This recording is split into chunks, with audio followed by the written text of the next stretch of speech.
Hello, everyone, and welcome back to Business English for Success. I'm Alina. And I'm David. Today, we're looking at another essential skill in business English, knowing how to use the right questions to get the information you need, make better decisions, and handle real workplace conversations with confidence. And there are moments at work when asking the right question becomes especially important. Your manager gives you an important task. A client explains what they need. You're in a meeting where a decision has to be made. Or a deadline is getting close and something still isn't clear. In situations like these, missing an important piece of information can affect what you do next. You might misunderstand what's expected, focus on the wrong priority, or start working without the full picture. And the value goes beyond one conversation. Knowing how to ask the right questions can help you contribute more confidently in meetings, communicate more effectively with managers and clients, and take a more active role in your work. So this lesson isn't about collecting more questions to memorize. You'll learn how questions work inside real workplace conversations, helping you understand the situation, deal with uncertainty, and find a clear way forward in your work. And stay with us until the end of the video, because as we move through the lesson, you'll build more than a collection of useful questions. The bigger goal is to help you handle real workplace situations with better judgment. Understand what really matters, get the clarity you need, and respond with greater confidence. So let's begin. Your manager has just given you a new task. It sounds clear at first. But before you start working, do you have everything you need? Before you ask anything, take a moment to think about what you already know. A good question should help you move the work forward, not ask someone else to think through every detail for you. Suppose my manager says, "Elena, could you prepare the project update for tomorrow's client meeting? Please use the latest figures from the team." There are probably many questions Elena could ask, but which ones would actually be useful? I already know which project we're discussing. I know where to find the latest figures, and I've prepared this kind of update before. So there's no reason to ask about things you can already handle yourself. Right. What I don't know is whether the client wants a general update or wants us to focus on something specific. I also need to know when my manager wants to review the draft. Those two things could change both what you prepare and how you plan your time. So I could ask, is there anything specific you'd like me to focus on, and when would you like to review the draft? Your manager replies, "Yes, focus on the delivery delay and what we're doing about it. Send me the draft by 3 so I can review it before I leave." That's enough. I know what deserves the most attention, I know when my part needs to be ready, and I can take care of the rest. That's what makes the question useful. It removes the uncertainty that could actually affect the work. And the way you ask can change depending on how much you already know. If you genuinely don't know what deserves the most attention, you can keep the question open. What would you like me to focus on? If you understand the task but want to check whether there's a particular priority, you can narrow it down. Is there anything specific you'd like me to focus on? And if you've already identified 2 likely priorities, your question can be even more precise. Would you like me to focus more on the delivery delay or the revised schedule? All 3 are useful. The difference is the context you already have. The more useful information you have, the more focused your question can become. And sometimes you can go one step further and bring a reasonable suggestion into the question. My manager needs time to review the update before tomorrow's meeting. If I know that 3 o'clock would give her enough time, I could ask, would 3 o'clock give you enough time to review the draft? That sounds different from simply asking, when do you need it? Because I'm not asking my manager to make every small decision for me. I've thought about the work, and I'm checking whether a practical plan works for her. But that only works when your suggestion is based on information you actually have. If I don't know enough to suggest a sensible time, then a direct question is better. When would you like me to send you the draft for review?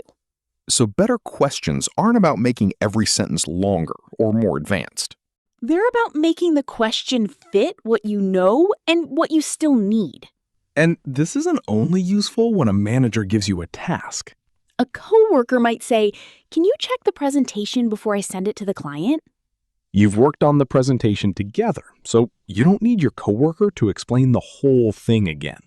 But the client was concerned about both the price and the delivery schedule. So what could you ask? I could keep it open. Is there anything in particular you want me to check? Or use the context you already have.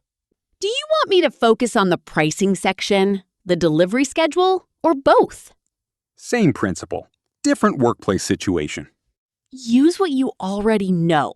Ask for what could actually change what you do next. There's also a difference between needing new information and simply checking that you understood something correctly. Suppose my manager says, "When the update is ready, send it to Daniel." There are 2 Daniels working on the project. I'm fairly sure she means Daniel from the client team, but sending the document to the wrong person would be an unnecessary mistake. You don't need another discussion. You only need to check one detail. Just to confirm, do you mean Daniel from the client team, right? Or more conversationally, you mean Daniel from the client team, right? If the answer is yes, that's enough. I can move on. So a useful question might help you get information you don't have, make a sensible suggestion, or confirm something that matters. But if you already have enough information to make a sound decision, you may not need another question at all. Knowing when not to ask is part of asking well, too. Sometimes, though, the task itself is clear, but one piece of context could still change how you approach it. For example, my manager asks me to prepare customer service data from the last 6 months for a leadership discussion. I know where to get the data, I know when it's needed, and I've prepared this kind of information before. The task is clear. What Elena may still need is the purpose behind it. I could ask, "What are you hoping to understand from the data?" And that question could completely change what Elena prepares. If my manager says, "We want to understand why customer complaints have increased over the last 2 months and which problems are coming up most often," I now know what deserves my attention. Instead of simply sending 6 months of numbers, Elena can focus on the recent increase and the problems customers are reporting most often. Depending on what you already know, you could also make the question more specific. Are you mainly looking at complaint trends, or would you like a broader overview of customer service performance? If the work will support a decision, you can go one step further. What decision will this information help you make? You won't need to ask that every time, but when the purpose could change what you include, what you focus on, or how you present the work, understanding that purpose can save you from doing the right task in the wrong way. There is one more challenge, though. This time, your manager says, "I need the updated figures as soon as possible." You already have several priorities today, so you ask, "What time do you need them by?" And your manager answers, "As soon as you can." The question was clear. The answer wasn't. You still don't know whether this needs to come before everything else you're working on? So what do you do when the first answer still doesn't give you enough information to act? That's when knowing how to follow up becomes just as important as knowing how to ask the first question. Go back to the answer we just heard. I asked, "What time do you need them by?" And my manager said, "As soon as you can." The answer sounds urgent, but it still doesn't tell you what to do with the other work already on your desk. I'm finishing the budget summary this morning. Do you need the updated figures before that? No, finish the budget summary first, but I need the figures before my 2 o'clock call. Great! Then I'll send them to you by when? That one follow-up changed "as soon as you can" into something Elena could actually plan around. And I didn't simply ask the same question again. I used what I already knew about my workload to find out what really mattered. That becomes even more important when each answer gives you new information. Okay, David, give me one. We may need to move the product demo. Has the client asked for a different time? Not exactly. Their technical lead may not be available on Thursday. Do we know when their technical lead is available? They said Friday morning would probably work. Has Friday morning been confirmed with the client? Not yet. I'm waiting for them to get back to me. Should we keep Thursday on the calendar until they confirm? Yes, let's keep it for now, and I'll update you when I hear back. I couldn't have planned all those questions at the beginning. Each answer changed what I needed to know next. That's why following up depends so much on listening. Your next question should respond to the information you've just received. But there's one answer that can be especially difficult to deal with. I'm not sure yet. You'll hear that at work all the time, and it doesn't always mean the conversation has to stop. Suppose you're waiting for another team to finish something you need. Do you know when the new system will be ready for testing? I'm not sure yet. If David genuinely doesn't know, asking the same question again probably won't produce a better answer. But there may still be other information available. If an approximate time would help me plan, I could ask, do you have a rough idea of when it might be ready? Maybe I can't give you a date, but I can narrow it down.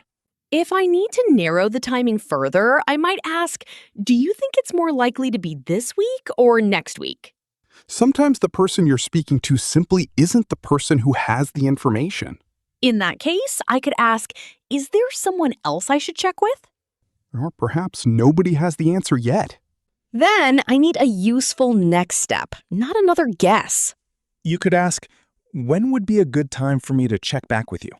Or if I don't need to chase the information myself, could you let me know once you have an update? You don't need all of these questions.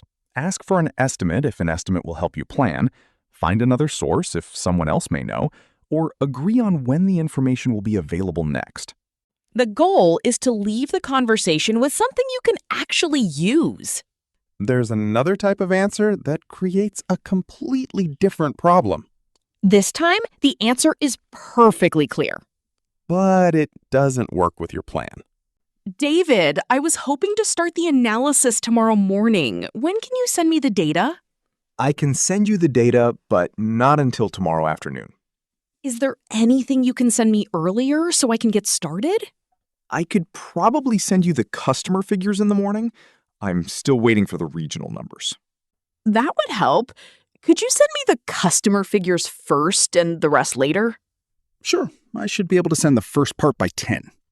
Perfect. I can start with that. Here, the problem wasn't that Elena didn't understand my answer. I understood it, but instead of stopping at okay, I looked for a way to keep the work moving. Getting part of the information earlier is one option, but it isn't always the right one. If I need the complete data before I can start, I might ask, is there another report I can use in the meantime? Maybe there is an earlier version that gives you enough information to begin. Or perhaps tomorrow afternoon really is the earliest possible time and there's no useful alternative source. Then the question needs to move in another direction. If tomorrow afternoon is the earliest, should we move the review to Wednesday morning? That gives you 3 possible ways forward. Get part of what you need earlier. Find another source you can use temporarily. Or adjust the plan when the timing can't be changed. And those options can work with many kinds of dependencies at work. Data, documents, approvals, feedback, or information from another team. Let's try one where more than one follow-up could work. Your team is waiting for final numbers from another department. Will you be able to send us the final numbers today? Probably, but we're still checking a few things. There isn't one perfect question here. It depends on what your team needs next. If timing is the main issue, I could ask, do you have a rough idea of when the final numbers will be ready? If you can begin with only the numbers that have already been checked, you could ask, could you send us the confirmed numbers first so we can get started? And if your team can't do anything until everything is final? Then you may need to plan around the delay. If they won't be ready today, what time should we expect them tomorrow? The answer hasn't changed, but what your team needs from that answer has. That's the real value of following up well. You're not trying to keep asking more questions. You're trying to reach the information, decision, or next step that allows the work to continue. A question can also become important when your work depends on something another person or team is doing. Let's say my operations team is preparing to test a new onboarding process for employees joining the company. We're ready to test the instructions, but first we need the new employee accounts and access to be set up by IT. HR provides the employee information, IT sets up the accounts and access, and then Elena's team can test the process. So several pieces of work are connected. David, where are we with the account setup? We've created most of the accounts, but we can't finish the full setup yet. We're still waiting for some information. What would you want to understand before deciding what to ask next? I'd want to know what information is missing, so I could ask, what information are you still waiting for? We're waiting for the access levels for a few employees. HR has sent the rest of the information. If I already knew HR was involved, I could be more specific. Are we still waiting for the final employee details from HR? Yes, but only the access levels for a few people. And if I wasn't sure whether that was the only problem, I might ask, is there anything else holding up the setup? No, that's the only thing at the moment. I've already followed up with HR, so we're waiting for their confirmation. Then I don't need to contact HR and ask the same question again. Right. That follow-up is already being handled. But my team is ready to work, so I'd rather find out whether we can make progress while we wait. Is there anything we can start testing now? Yes. The basic accounts are already working. Your team can test the login instructions and the first part of the onboarding process now. We can test the role-specific access once the remaining information comes through. Great! Then we don't have to wait for the entire setup before we begin. And because you already know which part is ready, you could make that even more specific. Can we start with the basic setup while we wait for the remaining access levels? Absolutely. That's the part your team can move forward with today. So I'm not asking IT to think through every detail for me. I'm using the information I get to decide what my team can do next. And the question would change if the situation changed. Suppose you knew the work was delayed, but you didn't know why. Then I might ask, is anything holding this up? Now suppose you already knew the problem, but you needed to understand what remained before the full setup could be completed. I could ask, what still needs to happen before the setup is complete? And what if there was no obvious problem? You just wanted a general progress update. Then something simpler works. How is the account setup coming along? The work is the same, but the information you need from the conversation is different. Exactly. I might need an update, the blocker, what still needs to happen, or a way to keep my own work moving. If operations can genuinely help remove part of the problem, you could also ask, is there anything you need from operations to keep this moving? I wouldn't ask that automatically here. David has already told me what IT needs, and the follow-up with HR is already happening. Exactly. More communication isn't always more progress. What matters here is that my team doesn't have to sit and wait. We know what is blocking the full setup, and we can start testing the part that is already ready. But there's another challenge waiting for us. You may understand exactly what needs to be done and exactly when it needs to be done. The problem is that you already have 3 other important things to finish. Your manager says, I need this customer analysis by the end of the day. But another manager has already asked for something else by the same deadline. Both sound important. Which one comes first? That's where the right questions can help you turn competing demands into a clear priority. Let's say it's 9 o'clock in the morning. I'm already working on a client proposal that needs to be finished today. And you also have an onboarding plan due by the end of the day. Then my manager comes over and says, Elena, I need the customer analysis finished today too. 3 important tasks, 1 workday. I could ask, which one should I prioritize? That works, but your manager also needs to know what will happen to the other work. I can finish the customer analysis today, but that would push the onboarding plan to tomorrow. Which would you like me to prioritize? Now, your manager can see the trade-off before deciding. My manager says, the customer analysis is more urgent. Do that first. Clear priority? Not quite. I still have the client proposal. And that has to go out today too. The client proposal is also due today. Which one needs to be ready first? The proposal needs to go to the client by 2. I need the customer analysis before the end of the day. Then I have a clear order. The proposal first, the customer analysis after that, and the onboarding plan tomorrow. By 9:15, you know what your day looks like. At least for the moment. It's 11:30. You're working on the client proposal when I come back. What happened? Elena, we've just had a message from the client. I need you to check the pricing issue right away. Should I pause the proposal and switch to the pricing issue? Yes, please. We need an answer for the client as soon as possible. If I move to this now, the proposal may not be ready by 2. Is that okay? No, we still need the proposal by 2. Then both pieces of work need attention right away. Instead of asking which one is more important again, I need to know what you actually need from the new request. Do you need a full review of the pricing issue now, or do you just need the main points for the client? The main points are enough for now. We can do a full review later.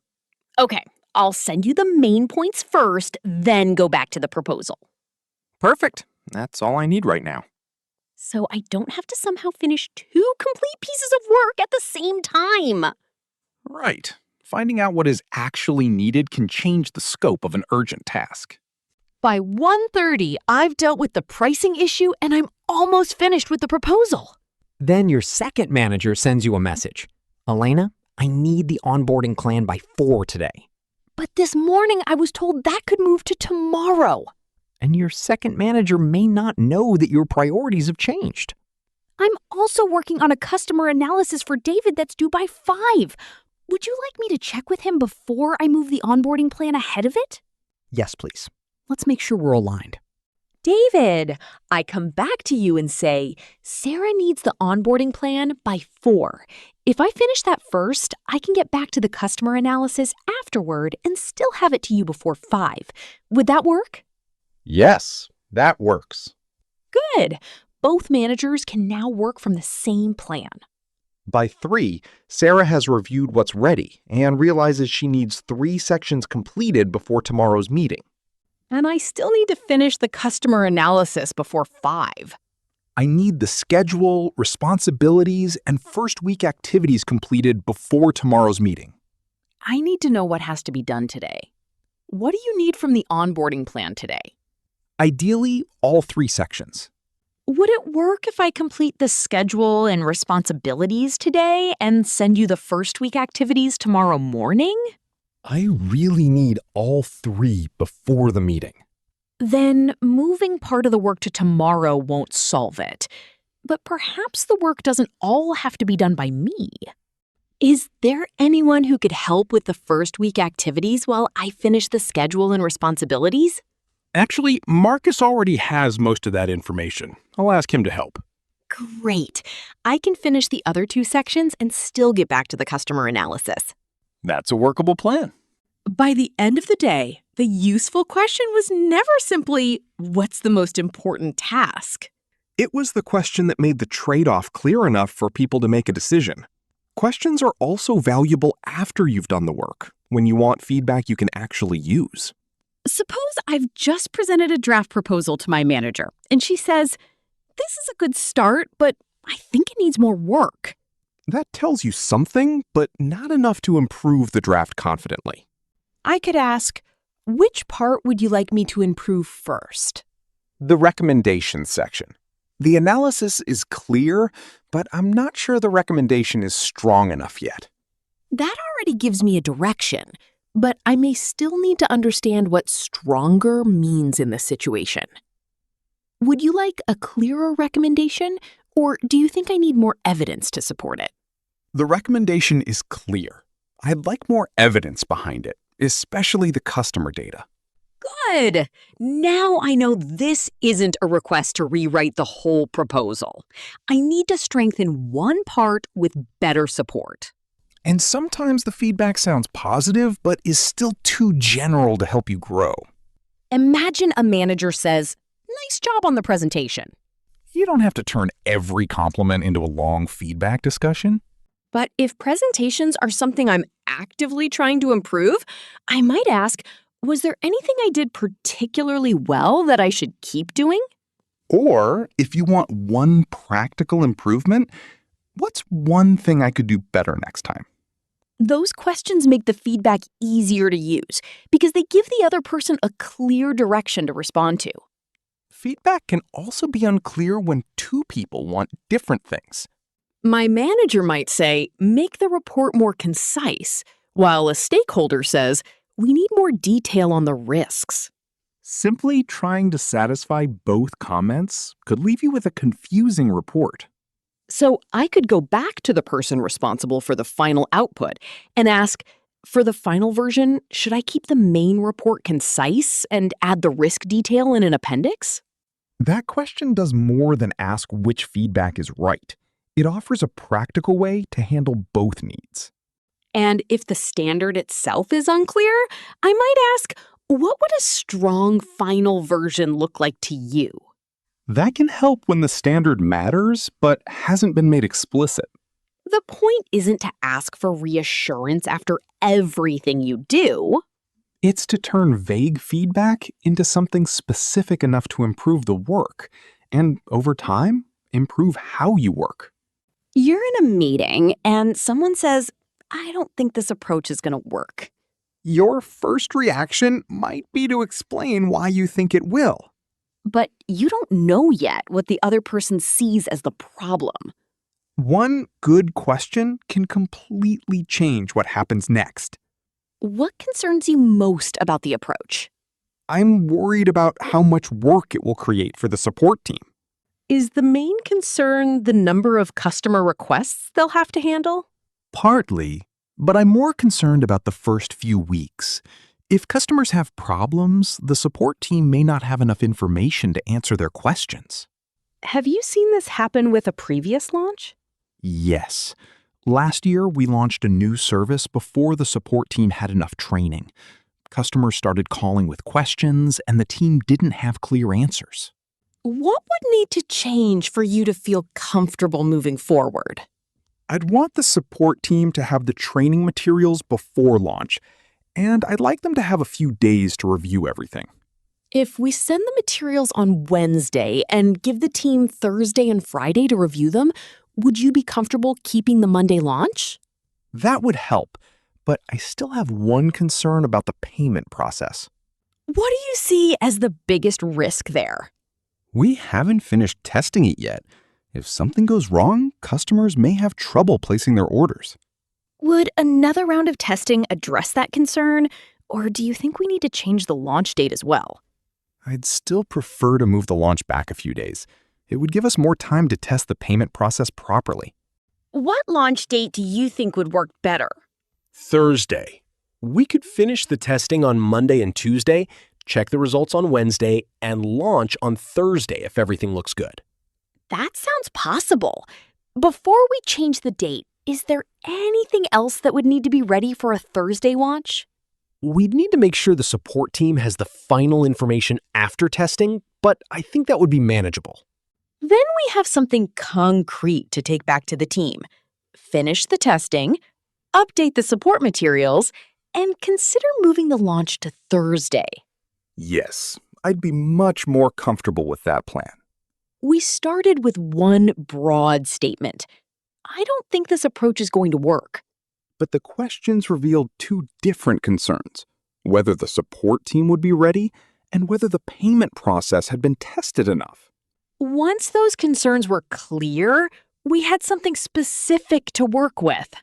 And asking questions doesn't mean you have to keep your original idea. Sometimes you'll find a way to make it work. Other times, you may discover that a different approach is better. Either way, you're responding to the real concern instead of the one you assumed was there. Sometimes the missing information isn't in a document or a system, it's in someone else's experience. And that creates another kind of useful workplace question. Asking someone how they would think about a situation, not asking them to do the work for you. Suppose I'm preparing for my first conversation with a supplier whose delivery performance has been inconsistent. David has handled this supplier before. I've already prepared the main points, so I don't need David to plan the whole conversation for me. What would help more is using my experience to check for something you may not see yet. So I might say, I'm planning to focus on the missed delivery dates and the impact on our schedule. Is there anything about the supplier that I should keep in mind before the conversation? Yes, they usually respond better when we separate the immediate problem from the longer-term performance issue. If you combine everything at once, the discussion can become defensive. That's useful because it changes how I prepare, but I still own the conversation. You could also ask about experience with a specific choice. In your experience, is it better to ask for a recovery plan in the meeting or give them time to send one afterward? Ask for the main actions in the meeting, then let them confirm the detailed dates afterward. That usually gives us something concrete without forcing them to guess. Perhaps I've already decided what I want to do, but I want to test my thinking with someone more experienced. I'm thinking of asking them to send a weekly progress update for the next month. Does that sound reasonable to you? Yes, but I'd agree on exactly what should be in the update. Otherwise, you may get a lot of information without the information you actually need. That answer gives me something I can apply, not just an opinion. If someone has handled a similar problem before, you can also learn from what happened early. When you dealt with this before, what turned out to be the most important thing to clarify early? Questions like that can save you from learning every lesson the hard way. But there's still judgment involved. You don't need to ask the most experienced person about every decision. Use their experience when it can reveal a risk, a pattern, or a practical consideration you genuinely may not see yet. That's how questions can help you learn faster without giving away ownership of your work. And sometimes the person with the missing information is outside your company. A client may tell you what they want, but the first request doesn't always tell you what success looks like for them. Suppose a client says, "We'd like a monthly performance report starting next month." I could immediately start building a report, but before I do, I need to understand how they plan to use it. What would you like the report to help you understand each month? We mainly want to see where performance is improving and where we may need to take action. That tells me the report needs more than a table of numbers. Right. The client needs information that helps them notice changes and decide where to respond. I might continue with, which areas are most important for your team to monitor? Delivery time, customer complaints, and repeat orders. Now the scope is much clearer. But there's another question that can prevent a lot of unnecessary work. Who will be using the report? Our operations manager will review it first, and then she'll share the main points with senior management. That could affect the level of detail and how the information is presented. And if the client says something broad like, "We want it to be easy to use," you can ask for something concrete. Would it be more useful to have a short summary at the top with the detailed figures underneath? Yes, that would work well. Notice that I'm not asking the client to design the whole report for me. I'm using their needs to make a professional recommendation. Client conversations also change when there's a problem. Suppose the client says, "The last report didn't give us what we needed." Defending the report immediately would be risky because you still don't know what was missing. I could ask, which part wasn't giving you the information you needed? The summary showed the overall numbers, but we couldn't see which regions were causing the decline. Would a regional breakdown help you identify where the problem is coming from? Yes, that's exactly what we need. And before changing the whole reporting process, I might confirm the priority. Would you like that breakdown in every monthly report or only when there's a significant change? Only when there's a significant change. That one answer can prevent extra work every month. Good client questions can help you uncover purpose, priorities, users, success criteria, and the real problem behind a complaint. And they also show something important professionally. You're not just taking instructions. You're trying to understand the business need well enough to deliver the right result. Later, you're in a discussion about how to train employees to use a new company tool. The team has a trainer. The basic materials are ready. And the question is how the training should actually work for employees in different locations. I think the simplest option is 1 2-hour online session for everyone. We already have the trainer and the materials ready. How would one live session work for employees in different time zones?